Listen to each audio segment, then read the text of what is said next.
Hi guys, welcome back to my channel. If you haven't been here before, I'm Becky, mum of three, two identical twin girls who are 12 weeks old and also an 11-year-old daughter.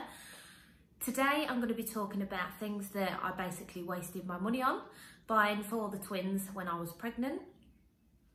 So just some tips for you really.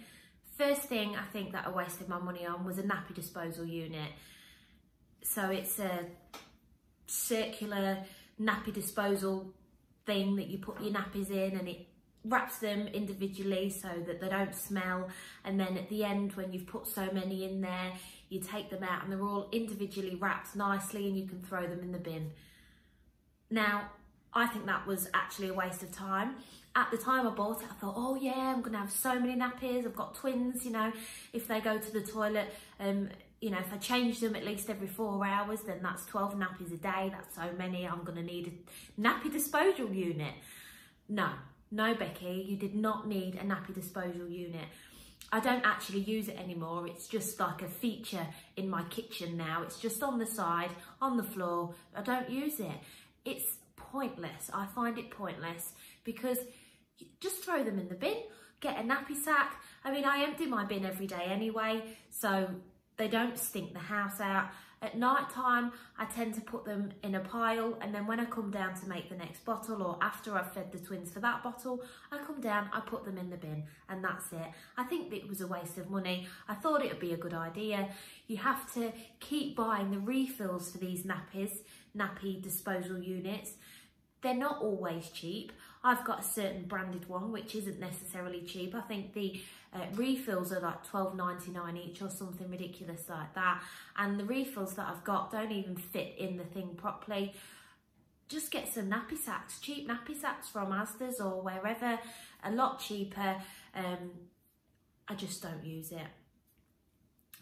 The next thing I think I wasted money on was by buying 2 nappy changing mats. I never use 2 nappy changing mats. I've got one downstairs and I've got one upstairs, and I thought in the night I would use the nappy changing mat. I don't use it at night at all. It stays under there next to me crib. I end up just changing them on the bed, sticking a nappy underneath the nappy that they've got on so that we don't have any accidents on the bed, and that seems to work for us. I never needed 2 mats. The one that's downstairs in the daytime, granted I do use it, I do lay them on it when I change them.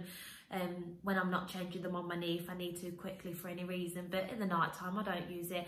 And if I needed to use one upstairs, I could always take the one that's downstairs upstairs at night. They're not heavy. I didn't need to buy 2 nappy changing mats, didn't need to at all.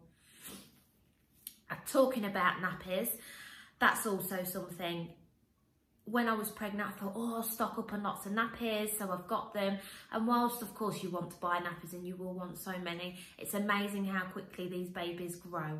They grow so quickly, and they grow out of nappies quickly. The amount of people that you see on these sites giving nappies away, or asking people if, you know, friends and family, if they've got anybody they know that needs these size nappies, because you don't need them. And if you're like me and you started to buy things early, which you probably will do if you have twins because they do come early, you're going to be left with a load of nappies that you probably can't take back to the shop, or you're too embarrassed to because you've had them for so long. That was a waste of time. So just make sure you've got different sizes of nappies. Don't be restricted to the one size, because they're going to grow, and they're going to grow really quickly. I think the final thing for today is wash products for your babies. Now, they don't actually advise you, health visitors, medical professionals, don't advise you to wash your baby's hair until, well, for the first, I don't know how long, because they're liable to get cradle cap.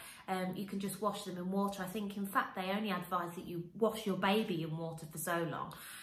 But what I've made the mistake of before is going out and buying all of a certain brand of baby wash, shampoo, you know, all the stuff, creams and things like that. And then actually what you find is you've got a baby that you can't use any of that on because they've got sensitive skin, or it brings them out in a rash, or it dries their skin out. But you've got boxes and boxes of just the one branded thing that you can't use. So in future, if I was to have any more babies, maybe not, because I could end up with 2 or more again, but who knows. Stacey, watch out. just be mindful of what you're buying and maybe try a few products out before you go and buy the whole shebang, because it's really difficult to not think, oh, I'll get that baby shampoo, I'll get this, that and the other. And a lot of the time you've got stuff that you're just not going to use or you can't use.